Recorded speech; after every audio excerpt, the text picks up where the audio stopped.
क्या हाल है भाई आप सभी के। स्वागत है आप सभी का ऑनलाइन संस्कृत साहित्य के इस मंच पर। मेरा नाम है आकिफ सैफ़ी। हम लोग क्रमशः एनटीए द्वारा निर्धारित यूजीसी नेट की परीक्षा की तैयारी मुख्य रूप से इस चैनल पर करने का प्रयास कर रहे हैं। अध्ययन के इस क्रम में हमने काफ़ी चीज़ें पढ़ ली हैं। जो भी है जैसे भी है वो सबका सब आपको नीचे डिस्क्रिप्शन में प्लेलिस्ट के लिंक दिए हुए हैं, वहाँ से जाकर के आप उन कक्षाओं तक पहुँच सकते हैं। ठीक है, जितने भी लोग इस कक्षा से जुड़े हैं वो सभी इस कक्षा को अपने सोशल मीडिया प्लेटफॉर्म पर शेयर कर दें, ताकि जो अन्य विद्यार्थी हैं वह भी इन कक्षाओं का लाभ ले पाएँ। चलिए प्रारंभ करते हैं। पिछली कक्षा में हमने निरुक्त को जहाँ छोड़ा था वहाँ से प्रारंभ करेंगे। देखो, षड्भाव विकार यहाँ से प्रश्न बनता है। क्या होता है षड्भाव विकार, आज इसको समझने वाले हैं। इसमें कहा गया है भाव के 6 प्रकार तथा उनकी अभिप्राय, यानी उनके अभिप्राय। देखते हैं 6 प्रकार से भाव का विकार होता है। विकार का मतलब होता है परिवर्तन। तो कितने प्रकार से हमारे भाव परिवर्तित होते हैं, तो इसमें कहा गया है 6 प्रकार से जो हमारे भाव हैं वो परिवर्तित होते हैं, बदलते हैं। देखना आप मूल पढ़ेंगे। यहाँ से मूल में लिखा है षड्भाव विकाराः भवन्ति इति वार्षायणी। ऐसा किसका मत है? वार्षायणी का मत है। जो वार्षायणी आचार्य हुए हैं ये षड्भाव विकार मानते हैं, यानी षड्भाव विकाराः भवन्ति, 6 प्रकार के भाव विकार होते हैं। ऐसा कौन मानते हैं? इति वार्षायणी, ऐसा वार्षायणी मानते हैं। वो 6 प्रकार के भाव विकार कौन कौन से हैं तो उनको यहाँ पर बता रहे हैं। पहला है जायते, अस्ति, विप्रीडमते, वर्धते, अपक्षीयते, विनश्यति इति। तो ये कितने हैं? 6 हैं। देखिए 1 2 3 4 5 और 1 6। तो 6 क्या हैं? भाव विकार हैं। यहाँ से प्रश्न बनता है, आप इनको क्रमशः याद कर लेना, यही क्रम है। कभी कभी क्रम से भी पूछ लिया जाता है प्रश्न, तो क्रम भी याद रखना। पहले नंबर पर क्या है? जायते, दूसरे नंबर पर अस्ति, तीसरे नंबर पर विप्रीडमते, चौथे नंबर पर वर्धते, 5वें नंबर पर अपक्षीयते, 6ठे नंबर पर विनश्यति। याद रहेगा? तो ये है। अब इनकी परिभाषिक शब्दावली आपको पता होनी चाहिए। परिभाषिक शब्दावली से यहाँ से प्रश्न आपसे पूछ लिया जाता है। नॉर्मल मैं आपको ये बता देता हूँ कि जायते, अस्ति, विप्रीडमते, वर्धते, अपक्षीयते, विनश्यति होता क्या है, इसको देख लेते हैं। देखिए, जब हम जायते की बात करते हैं तो जायते का मतलब होता है जब जिस दिन बीजारोहण होता है, यानी किसी भी, चाहे वो पेड़ हो, पौधा हो, चाहे वो शिशु हो, यानी कुछ भी हो, जिसका भी जिस दिन बीजारोहण किया गया है, यानी या तो गर्भ में या तो ज़मीन में, तो जिसमें भी या जिसका भी बीजारोहण किया गया है उस स्थिति को, उस स्टेज को जायते कहा गया है। जिस दिन बीजारोहण किया गया उसको क्या कहा गया है? जायते। अब बीजारोहण के बाद वो बीज ठहरना चाहिए, यानी जो बीज है, जो आपने मिट्टी में जिस पौधे के बीज को लगाया है, वह जो बीज है वह ठहरना चाहिए। अगर वो ठहर जाता है तो ये वाली जो अवस्था होती है ये होती है अस्ति। भाई आपने बीजारोहण किया और बीजारोहण करने के बाद उसका कोई अस्तित्व ही नहीं हुआ या उसके अंदर प्रजनन करने की क्षमता ही नहीं है, तो फिर वो अगले स्टेज पर आएगा ही नहीं, अस्थि होगा ही नहीं। अस्थि तभी होगा जब अजायते होगा। अजायते कंप्लीट होने के बाद जो अगला स्टेज आता है वो आता है अस्थि। जिस दिन बीजारोहण हुआ उसके बाद यदि वो ठहर गया, अंकुरित होने की क्षमताएं उसके अंदर आ गई, तो फिर उसको कहा जाएगा अस्थि। ठीक है। और जब वो हो गया तो फिर उसके अंदर विभिन्न प्रकार के परिवर्तन हमें देखने के लिए मिलेंगे, तो उसको कहा गया है विप्रीडमते। जब बीजारोहण किया जाता है तो पहला तो यही स्टेप आता है कि बीजारोहण किया गया, मिट्टी में अंकुर को दबाया गया या गर्भ में शिशु को डाला गया, है ना। तो जिस दिन जमीन में, भूमि में बीज को दबाया गया वो हुआ जायते। उसके बाद वह ठहरा, अंकुरित होने की क्षमताएं उसने अर्जित की, और जब वो ठहर गया तो इस अवस्था को कहा गया अस्थि। तीसरी जो स्टेज आई वो आई विप्रीडमते। विप्रीडमते का मतलब है कि इसके अंदर बहुत सारे परिवर्तन आए। थोड़ा थोड़ा ये इसके पत्तियां दिखनी प्रारंभ हुई, तना दिखना प्रारंभ हुआ, और ये अंकुरित होना प्रारंभ हो गया। अंकुरित हुआ और अंकुरित होने के बाद इसका जो अस्तित्व है वो हमें बाहर देखने के लिए मिला। भूमि के अंदर हमने इसको लगाया, लेकिन कुछ समय के बाद इसका बाहर की तरफ हमें अस्तित्व देखने के लिए मिला। भूमि से बाहर की ओर निकल करके आया। इसके अंदर बहुत सारे परिवर्तन हुए। फिर उसके बाद परिवर्तन होने के बाद क्या होता है? परिवर्तन, देखिए परिवर्तन कैसे हुए। हमने एक सिंपल बीज लगाया था, लेकिन अंकुरित होकर के उस पर पत्तियां आई, तना आया, उसमें जड़ आई। ये सारी जो चीज़ें हैं ये संकेत करती हैं कि इसके अंदर परिवर्तन हुआ है। तो ये वाली जो स्टेज होती है ये कौन सी है? विप्रीणमते। फिर उसके बाद अगली जो स्टेज आती है वो आती है वर्धते। विप्रीणमते चलता रहता है और वर्धते इसके बाद प्रारंभ होता है। वर्धते का मतलब होता है बढ़ना। जब वो अंकुरित हुआ बीज आपको प्रत्यक्ष रूप से भूमि के ऊपर दिख रहा है, अब वो क्या होता है? बढ़ना शुरू होता है और बढ़ता रहता है, बढ़ता रहता है, बढ़ता रहता है, और फिर वो एक समय बाद बहुत ज़्यादा बढ़ने के पश्चात फल इत्यादि देना शुरू कर देता है। फल इत्यादि देता है। उसके बाद जो अगली स्टेज आती है वो आती है अपक्षीयते। वह जो पेड़ है जो एक समय पर हमें छाएँ दे रहा था, हमें फल इत्यादि दे रहा था, एक समय ऐसा आता है कि वह पेड़ अपक्षीयते, उसके अंदर विभिन्न प्रकार के क्षय होने लगते हैं, उसके तने कमज़ोर हो जाते हैं, उसकी फल देने की जो क्षमताएं हैं वो क्षीण होने लगती हैं, उसके अंदर बहुत सारी कमियां आ जाती हैं, क्षय आ जाता है, जड़ें मजबूत नहीं रहती हैं, जड़ें कमज़ोर हो जाती हैं। तो इस प्रकार का जो परिवर्तन होता है इस अवस्था को अपक्षीयते कहा गया है, यानी, और ये भाव विकार का 5वां विकार है। उसके बाद जो अंतिम स्टेज आता है वह आता है विनश्यति।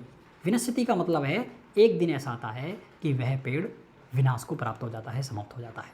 मुझे लगता है आपको ये 6 के 6 भाव विकार एकदम से आपकी बुद्धि में बुद्धिस्त हो गए होंगे, बैठ गए होंगे, है ना। तो ये चीज़ें हैं, ठीक है। इसी कॉन्सेप्ट को आप किसी मनुष्य पर भी अप्लाई कर सकते हैं।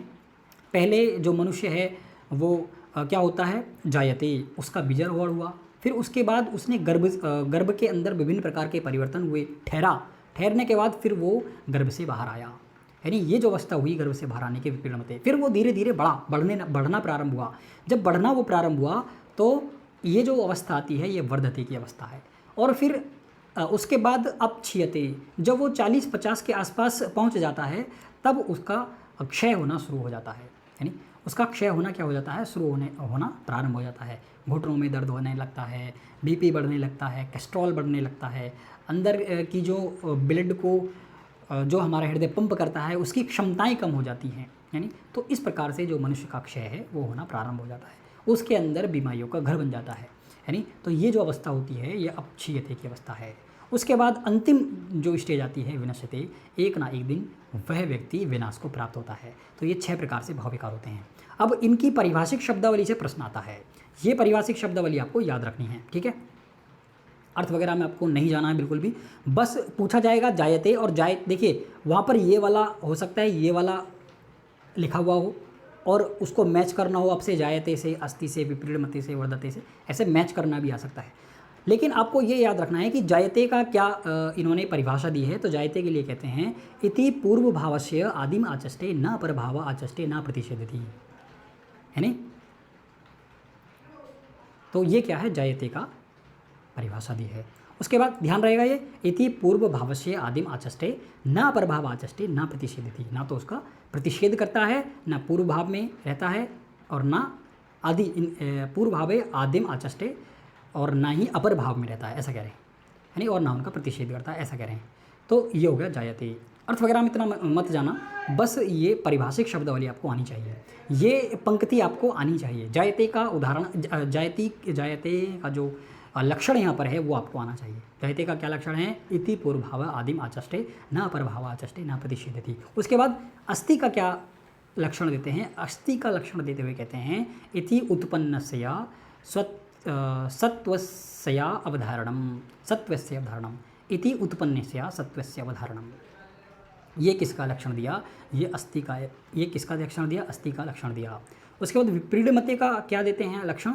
विप्रीणमते की परिभाषिक शब्दावली यहाँ पर है, देखिए इति प्राची, ऐसा पढ़िए, देखिए इति प्राची अवमानस्या तत्वाद विकारम, ऐसा क्या है? विप्रीणमते है। उसके बाद वर्धते क्या है? इति स्वांगाभ्युच्चयम सांयोगिकानां व अर्थानां वर्धते विजयेन इति वा वर्धते शरीरेण इति वा, ऐसा किसका है? वर्धते का है। उसके बाद अपक्षीयते के लिए क्या कहते हैं? अपक्षीयते के लिए कहते हैं इति एते न एव व्याख्याताः प्रतिलोमम, ये किसके लिए है? अपक्षीयते के लिए कहा गया है। उसके बाद विनश्यति, इसके लिए क्या कहते हैं? इसके लिए कहते हैं इति अपर भावस्य आदिम आचष्टे न पूर्व भाव आचष्टे न प्रतिषेधति, ये किसके लिए कहा गया है? ये विनश्यति के लिए कहा गया है। देखिए, इति अपर भाव से आदिम आचष्टे न पूर्व भाव आचष्टे। देखो कैसे याद कर सकते हैं इनको, केवल आप इसको याद करो, केवल इस वाले को याद करो। देखो, इति पूर्व भाव से आदिम आचष्टे न अपर भाव आचष्टे न प्रतिषेधति। यदि आपको ये याद हो गया तो जायते याद हो गया। उसके बाद जायते का जस्ट उल्टा क्या है, जायते का जस्ट उल्टा ये विनश्यति है। जैसे इति अपर भाव आचष्टे, इति अपर भाव से आदिम, और यहाँ पर क्या है, इति पूर्व भाव से आदिम।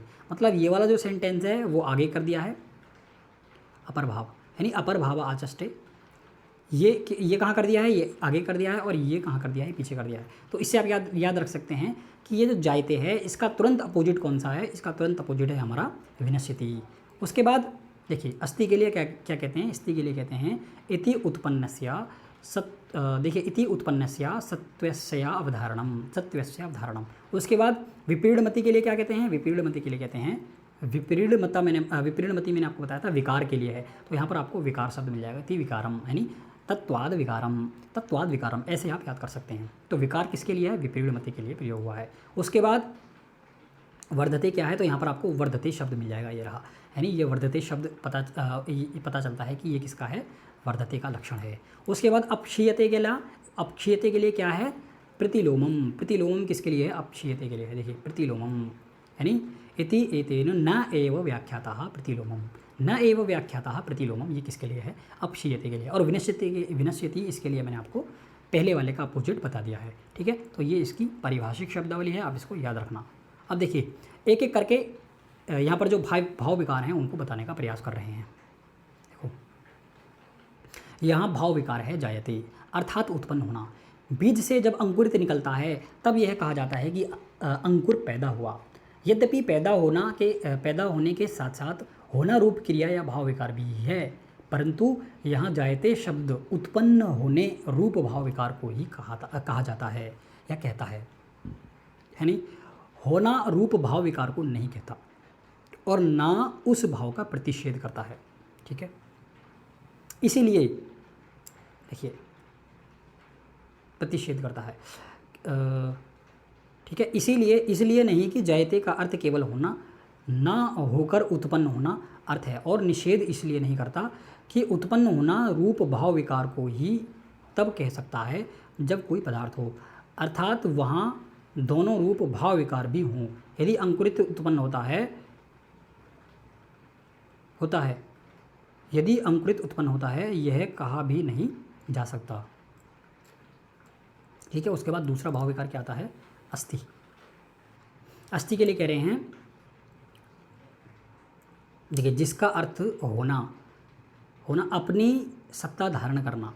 व्याकरण ने भी अस्थि का अर्थ किया है आत्मधारणा अनुकूलो व्यापारः। आत्मधारणा का जो अनुकूल व्यापार है उसको क्या कहा गया है, अस्थि कहा गया है। यानी अस्थि भवति विद्यते वर्तते, ये सभी धातुएं सामान्य सत्ता अथवा भाव को ही कहती हैं, जिसका अर्थ होता है अपने को धारण करना। इसलिए यास्क ने भवति इति भावस्य कहकर सत्ता को भाव सामान्य के उदाहरण के रूप में प्रस्तुत किया है। कैयट ने इसी दृष्टि से आत्मा भरण वचनो भवति ऐसा कहा है महाभाष्य में। कैयट, अच्छा कैयट का कोई महाभाष्य होगा उसमें ऐसा कहा है, यानी भर्तृहरि से अस्थि के अर्थ के विषय में चर्चा करते हुए कहा है कि अपने को अपने द्वारा धारण करने की स्थिति को अस्थि पद के द्वारा कहा जाता है, ठीक है। उसके बाद तीसरा भाव विकार क्या आता है, तीसरा भाव विकार आता है विपरीडमते। इसका अभिप्राय होता है परिवर्तन। यहाँ परिवर्तन का अभिप्राय वह सामान्य विकार है जिसमें वस्तु अपने मौलिक धर्म तत्व या स्वभाव से रहित नहीं होता। जैसे मानव शरीर में विविध परिवर्तन हो सकते हैं, परंतु शरीर के स्वभाव में कोई परिवर्तन नहीं होता। न तो नाक, न तो आँख, न तो कान, न तो जीभ, इनका रूप नहीं भाई इनकी आकृति तो बदल जाती है लेकिन इनका रूप नहीं बदलता है। नाक हमेशा नाक जैसी ही रहेगी, यानी ऐसा कह रहे हैं। उसके बाद चौथा जो विकार आता है वो आता है वर्धते, अर्थात वृद्धि। यह वृद्धि देखिए, यह वृद्धि दो प्रकार की हो सकती है। पहली अपने शरीर की वृद्धि तथा दूसरे अपने से समृद्ध या संयुक्त पदार्थों की वृद्धि अथवा पुष्टि। यहाँ निरुक्त में स्वांग शब्द का प्रयोग शरीर के अर्थ में किया गया है। शरीर के अंग के अर्थ में नहीं किया गया। पहले प्रकार की वृद्धि की दृष्टि से वर्धते शरीरेण, मतलब पहले प्रकार की जो वृद्धि है वो किसके लिए, शरीर के लिए कही गई है, यह उदाहरण दिया गया है। तथा दूसरे प्रकार की जो वृद्धि है वर्धते विजयेन उदाहरण दिया गया है। यानी इस प्रकार के और उदाहरण वर्धते धनेन, धन बढ़ता है, वर्धते यश बढ़ता है इत्यादि हो सकते हैं। ठीक है। अब उसके बाद निरुक्त में वर्धते शरीरेण, यह उदाहरण वर्धते विजयेन के पहले आना चाहिए। अब देखो पांचवा जो भाविकार दिया है यह है अपक्षीयते, अर्थात हास होना, क्षय होना, यानी अब क्षय से विनाश को छठे भाविकार के रूप में गिना गया है। यह ह्रास भी वृद्धि के समान दो प्रकार का हो सकता है। पहला शरीर का ह्रास होना और दूसरा अपने से युक्त या संबंध पदार्थों का ह्रास होना। पहले का उदाहरण है अपक्षीयते शरीरेण, मतलब शरीर का विनाश होना, तथा दूसरा उदाहरण देते हैं अपक्षीयते अपजयेन इत्यादि। इसलिए यास्क ने केवल यहाँ अपक्षीयते इति एतेन न एव व्याख्यातः प्रतिलोम ऐसा कहा है, यानी इतना ही कहना पर्याप्त समझा है। उसके बाद छठा भाव जो विकार आता है वह आता है विनश्यति, अर्थात विनाश। यह उन 6 भाव विकारों में अंतिम विकार है। जब हास अपनी अंतिम चरम सीमा पर पहुंच जाता है तो ये जो विनाश की स्थिति है इसका प्रारंभ हो जाता है। इसी कारण यह विनश्यति पद अंतिम भाव विकार की भाव विनाश की प्रारंभिक अवस्था को कहता है। भाव विकार की भाव विनाश, ठीक है, अंतिम भाव विनाश की प्रारंभिक अवस्था को कहता है, परंतु उसमें पूर्व के भाव विकार अपक्षय को ना तो कहता ही है और ना ही उसका निषेध करता है। यानी कहता इसलिए नहीं है क्योंकि विनश्यति का अर्थ अपक्षय अथवा ह्रास होकर पूर्ण विनाश हुआ ऐसा कहता है, और निषेध इसलिए नहीं करता है क्योंकि अपक्षय के हुए बिना विनाश हो ही नहीं सकता, यानी तो यह है, इसलिए निषेध नहीं करता है। इस क्रम में नाम और आख्यात के विवेचन यहाँ पर कर दिया गया है। इसके बाद आचार्य उपसर्ग के द्योतक तथा वाचकत्व पक्ष को स्पष्ट करते हैं। कुछ लोग उपसर्गों को द्योतक मानते हैं और कुछ लोग क्या मानते हैं, वाचक मानते हैं। तो कौन है जो द्योतक मानते हैं और कौन है वाचक मानते हैं, उनके विषय में यहाँ पर चर्चा की गई है। देखिए उपसर्ग अर्थों के वाचक या द्योतक, आचार्य शाक्टायन का द्योतक पक्ष। शाक्टायन जो है वो क्या मानते हैं, द्योतक मानते हैं। वो कहते हैं कि इनका खुद का अपना कोई अर्थ नहीं है, ये शब्दों के साथ जुड़ते हैं तभी अर्थ को प्रकाशित करते हैं, ठीक है, जुड़कर उसको प्रकाशित करते हैं। तो ऐसा कह रहे हैं कि भाई ये जो उपसर्ग हैं, उपसर्ग का अपना कोई अर्थ नहीं है, ये जब तक किसी शब्द के साथ नहीं जुड़ेंगे तब तक ये उसके अर्थ को नहीं कह सकते हैं। मतलब ऐसा कह रहे हैं कि ऐसा मानो कि जो उपसर्ग हैं उनका अपना कोई अर्थ है ही नहीं, वो जब तक किसी के साथ नहीं जुड़ेगा तब तक वो उसका अर्थ नहीं कहता है, ठीक है। तो ऐसा कौन कहते हैं, ऐसा कौन कहते हैं, शाक्टायन कहते हैं। ये ध्यान रखना भाई, शाक्टायन का कैसा पक्ष है, द्योतक पक्ष है। मूल इसका क्या है, ना निर्बद्ध उपसर्ग अर्थान निराहु इति शाक्टायन। ये पंक्ति आप याद रखना क्योंकि यहाँ से प्रश्न बन सकता है। तो कहते हैं न निर्बद्ध उपसर्ग अर्थान निराहु, नहीं मतलब नहीं, आहु मतलब कहते हैं, आहु मतलब कहते हैं, क्या कहते हैं, ना निर्बद्ध उपसर्ग अर्थान निराहु। जो उपसर्ग हैं वो अपनों के साथ अपने अर्थों के साथ निर्बद्ध नहीं है, ऐसा कह रहे हैं। ऐसा कौन कहते हैं, ऐसा शाक्टायन कहते हैं। यानी ना निर्बद्ध उपसर्ग अर्थान निआहु इति शाक्टायन, कि जो उपसर्ग हैं, उपसर्गों के अर्थ हैं वो, अच्छा, उपसर्ग अर्थान अर्थ, जो अर्थ हैं वो निर्बद्ध नहीं है, ऐसा कह रहे हैं। समझ में आ रहा है। तो देखो उपसर्ग स्वतंत्र रूप से अर्थों को नहीं कहते, अपितु देखो यहाँ पर कहते हैं नाम आख्यातः कर्मोपरा योगात् द्योतका भवन्ति, यानी ये क्या बता रहे हैं, इनको द्योतक बता रहे हैं, ठीक है। ऐसा कौन बताते हैं, ऐसा शाक्टायन कहते हैं। इतनी चीज़ें आपको समझ में आई होंगी। उसके बाद आचार्य गार्गी का कौन सा पक्ष आता है, आचार्य गार्गी का वाचक पक्ष आता है। वो कहते हैं कि नहीं, आप गलत कह रहे हैं, आप क्या कह रहे हैं, गलत कह रहे हैं, जो उपसर्ग हैं उनका अपना भी अर्थ होता है, ऐसा कौन कहते हैं, गार्गी कहते हैं। तो इसकी परिभाषिक शब्दावली क्या है, इसमें कहा गया है उच्चावचाः पदार्थः भवन्ति इति गार्ग्यः, कहीं ऊंचे अर्थों में कहीं नीचे अर्थों में इनका प्रयोग होता है, यानी पदार्थः भवन्ति इति गार्ग्यः, ऐसा किसका मत है, गार्ग्य का है। तत् या एषु पदार्थः प्राहु इमे तम नाम आख्यातयोर अर्थविकरणम। क्या मतलब है, मतलब ये है कि उपसर्ग, देखिए यहाँ पर लिखा हुआ है कि उपसर्ग स्वतंत्र रूप से भी सार्थक हैं, यदि वो स्वतंत्र है ना, उच्चावचाः पदार्थः भवन्ति इति गार्ग्यः, ऐसा कौन कहते हैं, गार्गी कहते हैं। और इनका कहने का मतलब यह है कि उपसर्ग जो हैं वो स्वतंत्र रूप से भी सार्थक होते हैं। यदि स्वतंत्र वो है ना, वो किसी पद के साथ नहीं जुड़े हुए हैं, फिर भी उनके अपने अर्थ हैं, ऐसा कौन कहते हैं? ऐसा गार्ग्य कहते हैं। निरर्थक नहीं है ऐसा कह रहे हैं, ऐसा कौन कहते हैं? निरर्थक नहीं है, ऐसा कौन कहते हैं? ऐसा गार्ग्य कहते हैं। क्योंकि उपसर्गों से युक्त होने पर नाम तथा आख्यात में जो आप अर्थ परिवर्तन होता है वही उनका अपना स्वतंत्र अर्थ होता है। उपसर्ग लगने के बाद जो अर्थ में परिवर्तन हुआ वही जो अर्थ है, जो अर्थ को परिवर्तित कर दिया, वही अर्थ किसका होता है?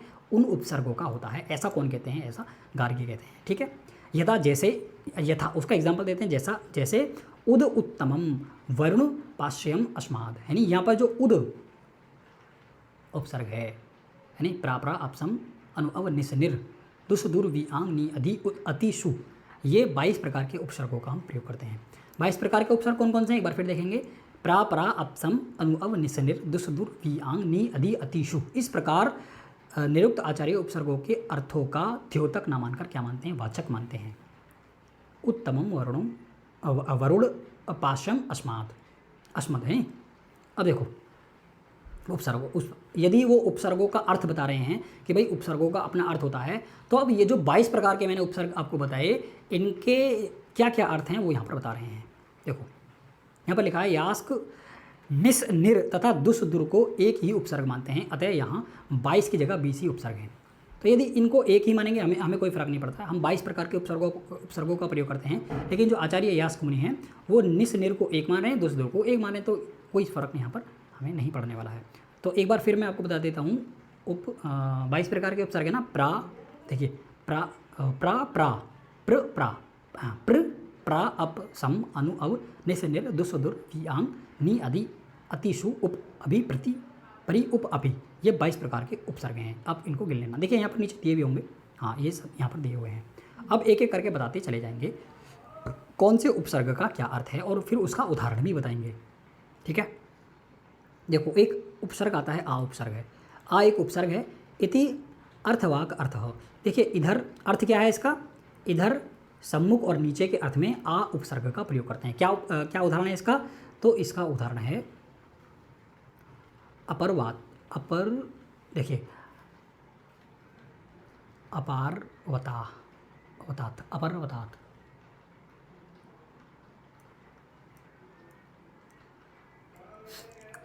ठीक है भाई। देखो एग्जाम्पल क्या दे रहे हैं यहाँ पर? एग्जाम्पल दे रहे हैं आ पर्वतात। ठीक है। तो इसका क्या अर्थ है? इसका अर्थ है इधर सम्मुख और नीचे। तो आ का क्या अर्थ बताया यहाँ पर? आ का अर्थ बताया है इधर सम्मुख और नीचे। ये अर्थ जो हैं ये आपके महत्वपूर्ण हैं, यहाँ से प्रश्न बन सकते हैं। तो क्या एग्जाम्पल दिया इसका? एग्जाम्पल दे रहे हैं पर्वतात। ठीक है। देखो ये आ जो है यहाँ पर उपसर्ग है और ये पर्वत क्या है? शब्द है। तो ये इसके साथ जुड़ा है और इसका जो अर्थ है क्या है? इधर सम्मुख और नीचे, ये ध्यान रहेगा आपको। उसके बाद प्रा और परा, यानी इति एतस्या प्रतिलोमम। तो इनका क्या अर्थ है? इनका अर्थ है, देखिए इनका अर्थ है उधर दूर ऊपर। ठीक है। उधर दूर और ऊपर। जैसे एग्जाम्पल क्या है इसका? एग्जाम्पल दे रहे हैं यहाँ पर। एग्जाम्पल कह रहे हैं प्रगतः परागतः। उसके बाद एक उपसर्ग और है जिसका नाम है अभि इति। इसका क्या अर्थ है? सामुख्य। और इसका क्या एग्जाम्पल है? इसका एग्जाम्पल है अभिगतः त्वाम।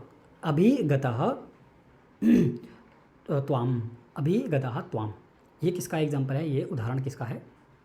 अभि उपसर्ग का है। तो यहाँ पर ये अभि क्या है? उपसर्ग है। उसके बाद प्रति जो उपसर्ग है इसका क्या अर्थ है? लौटना। और इसका एग्जाम्पल क्या है? प्रतिगतः। प्रति यहाँ पर क्या है? ये उपसर्ग है। उसके बाद अति और सु, ये 2 उपसर्ग हैं। तो आदर और सम्मान के लिए इनका प्रयोग करते हैं। जैसे अति धनः, यानी अति धनः, तो आदर या सम्मान के लिए इस अति उपसर्ग का प्रयोग करते हैं, अति सु। देखिए एग्जाम्पल क्या है? अति धनः। जो अति है वह क्या है? यहाँ पर उपसर्ग है। उसके बाद निर और दुर, ये 2 उपसर्ग हैं और इनका जो अर्थ है वो क्या है? अनादर और अपमान है। जैसे निर्धनः, यानी ये निर क्या है? यहाँ पर उपसर्ग है, निर्धनः। देखिए दुर्ब्रह्मणः, तो ये क्या है? इसका एग्जाम्पल है। ये निर का है और ये दुर का है, दो दो यहाँ पर हो गए। फिर उसके बाद नी और अव, ये दो उपसर्ग हैं और इनका क्या अर्थ है, नियंत्रण या दबाने के अर्थ में इनका प्रयोग किया जाता है। जैसे एग्जाम्पल क्या है, यहाँ पर एग्जाम्पल दे रहे हैं, नी उपसर्ग है ना, तो नी उपसर्ग है तो इसका है निगृहणाति, और अव का क्या देते हैं, अव का देते हैं अवगृहणाति निगृहणाति। ये दो उदाहरण किसके दिए हैं, इन्होंने नी और अव उपसर्ग के दिए हैं। ठीक है भाई, ये अर्थ हैं, ये जो अर्थ यहाँ पर दिए हुए हैं ये महत्वपूर्ण अर्थ हैं, इनको आप ध्यान रखना, यानी कौन से उपसर्ग का क्या अर्थ है वो है, और उनका यहाँ पर एग्जाम्पल भी दिया हुआ है। हो सकता है कि यहाँ से आपसे प्रश्न पूछ लिया जाए। ठीक है, दिख तो साफ रहा होगा आपको।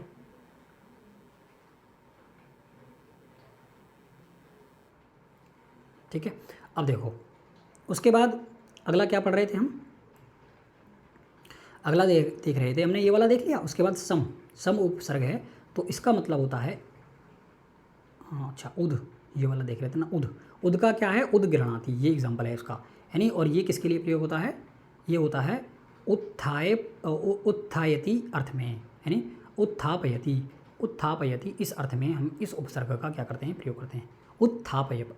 देखिए उत्थापयति है, तो ये किसका उदाहरण क्या है, इसका उदाहरण है उदगृहणाति। उद क्या है यहाँ पर, ये उपसर्ग है ये वाला। उसके बाद ये सम उपसर्ग है और इसका किस अर्थ में प्रयोग करते हैं, एकत्रित करना, इकट्ठा करना, और इसका एग्जाम्पल क्या है, इसका एग्जाम्पल है संगृहणाति। उसके बाद वी और अप ये दो उपसर्ग हैं, इनका अर्थ है अलग करना, और इनका उदाहरण क्या दे रहे हैं, उदाहरण देते हैं विगृहणाति अपगृहणाति, ये दो उदाहरण दिए हैं, यानी वी का और एक अप का। उसके बाद अनु एक उपसर्ग है और इसका अर्थ क्या है, सादृश्य, समानता तथा अनुगमन अर्थ में हम किसका प्रयोग करते हैं, अनु उपसर्ग का प्रयोग करते हैं। उदाहरण क्या दे रहे हैं,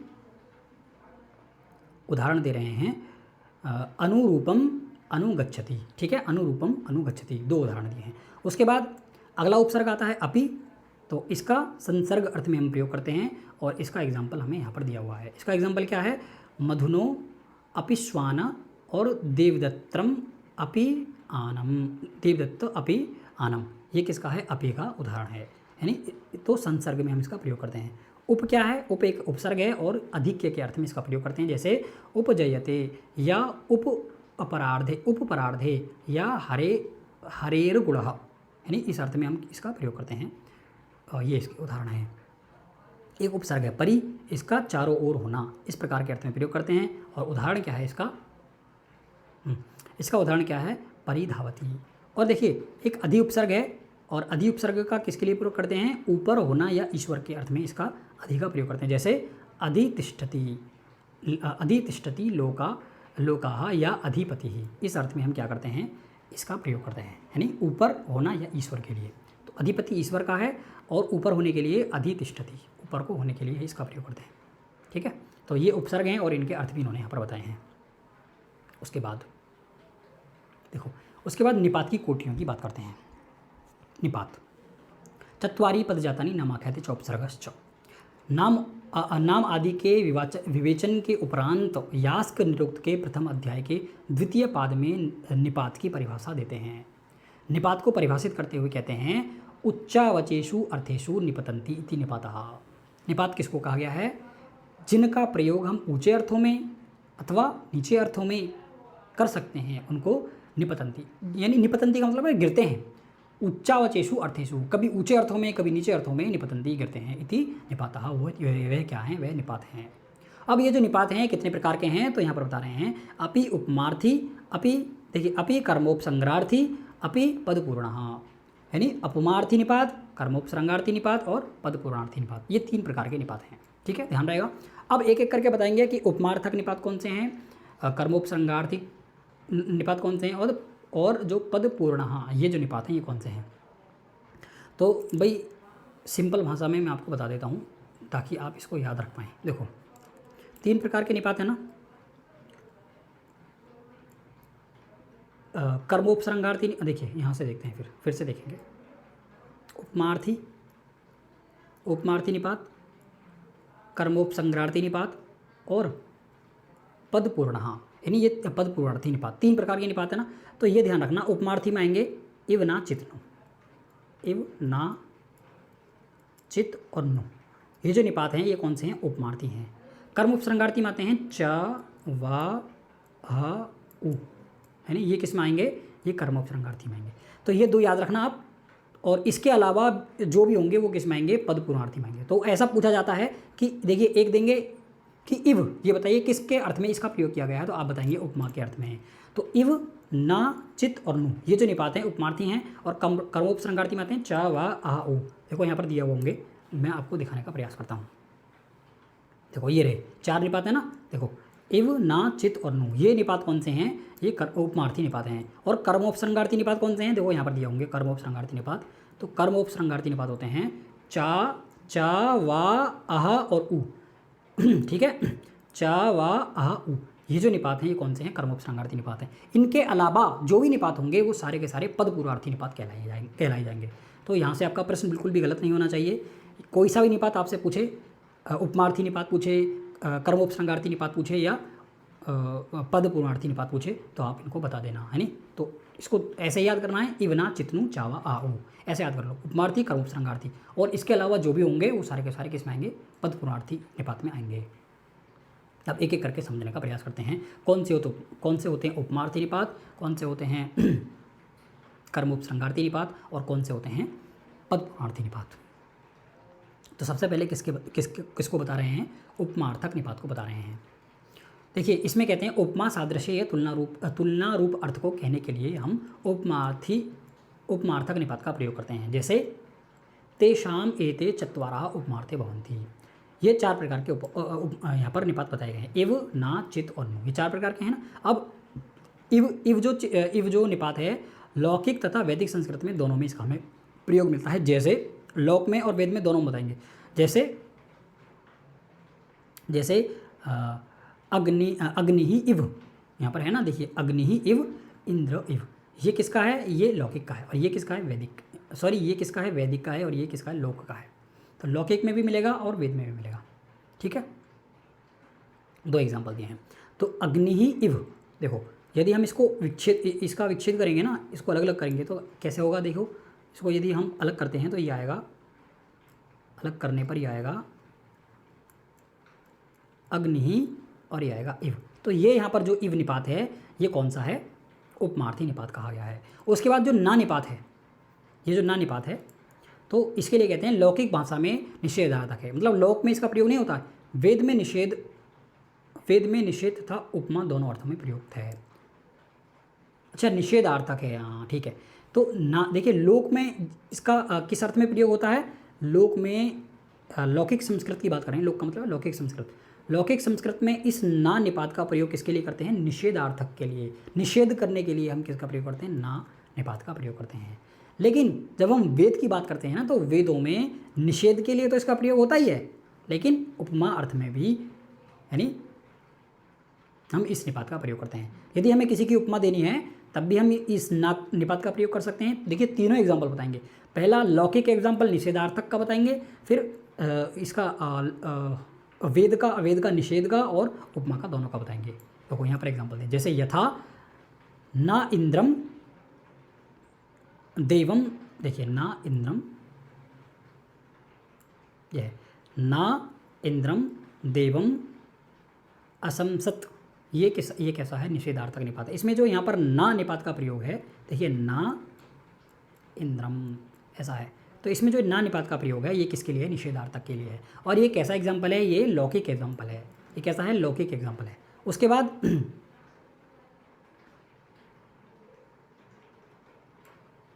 बाद देखते हैं अगला। देखो अगला एग्जाम्पल दे रहे हैं, धर्मदासो ना सरायाम, यानी धर्मदासो ना सरायाम, उपमार्थक निपात है। यानी ये कैसा है? उपमा दी गई है यहाँ पर। तो यहाँ पर ये वाला जो निपात है ये किसके लिए है? उपमार्थक निपात का इसका प्रयोग किया गया है। अब उसके बाद अगला जो निपात आता है चित निपात आता है। तो चित किस अर्थ में प्रयोग होता है? आदर, उपमा, निंदा आदि अनेक अर्थों में हम चित निपात का प्रयोग करते हैं। ठीक है,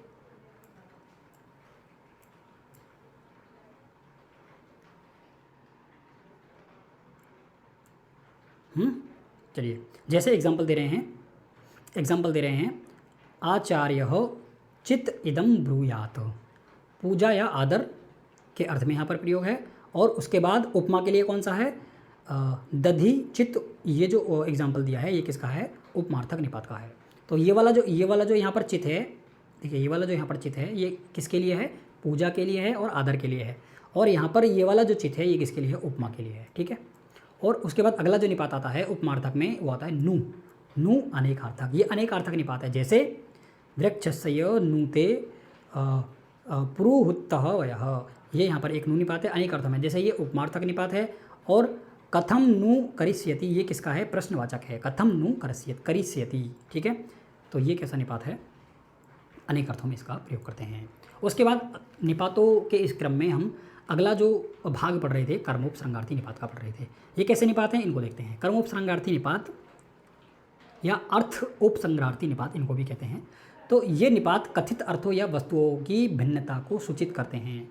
वह अर्थ जिसमें दो या दो से अधिक अर्थ एक साथ प्रकट होते हों, अर्थात अनेक अर्थ के संग्राहक या समुच्चायक निपात कर्मोपसर्गार्थी निपात कहे जाते हैं।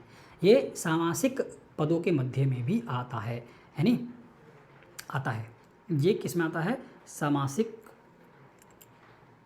सामासिक पदों के मध्य में भी आता है। जैसे देवदत्त यज्ञदत्तो के मध्य च निपात है, हैं? तो यदि हम इसका विग्रह करेंगे ना, ये जो एक समास है, अब जब हम इसका विग्रह करेंगे तो यहाँ पर क्या आएगा, च आएगा, देवदत्त यज्ञदत्त च, यानी तो ऐसा है। तो यहाँ पर ये जो च है ये कौन सा निपात है, कर्मोपसर्गार्थी निपात का है, कहा गया है।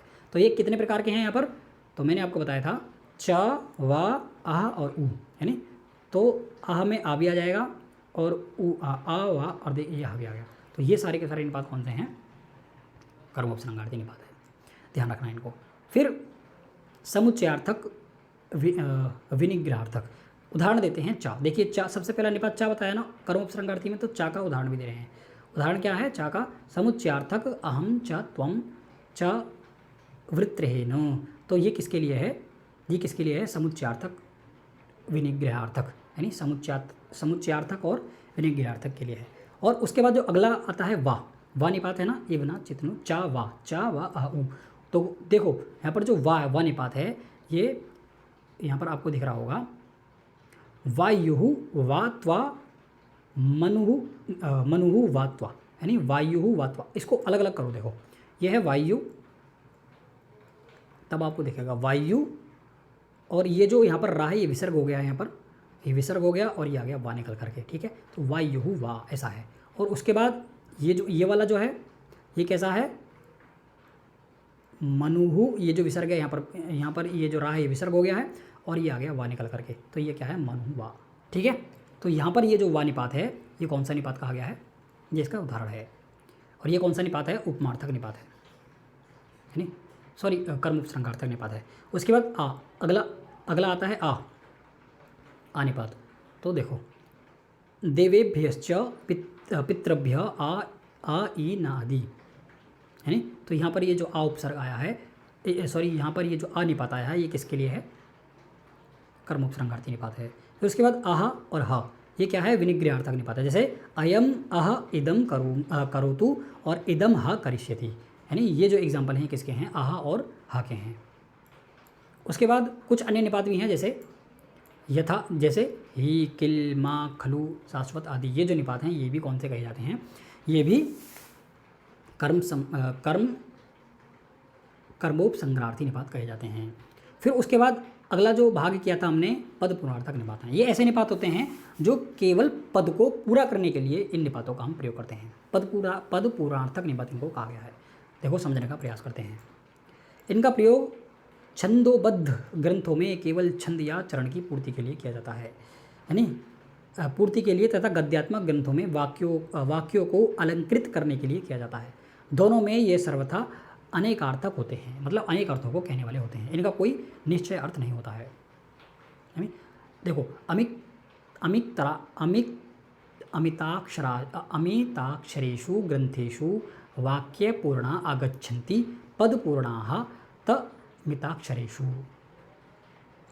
ठीक है। जैसे कम इम, देखो कम इम इत उ इत्यादि, ये जो निपात हैं ये कौन से निपात हैं, पद पूर्णार्थक निपात हैं। उदाहरण यहाँ पर इन सब के दिए जाएंगे। कम का उदाहरण इस वाले में है, इत का उदाहरण इस वाले में, ये ताको ही दा हुआ है, समझना ये दा है और ये ता है, ऐसा नहीं है। और ऊ का उदाहरण हमें यहाँ पर मिल गया है। तो ये कैसा है, छंद पूर्ति के लिए इसका प्रयोग हुआ इस वाले कम का।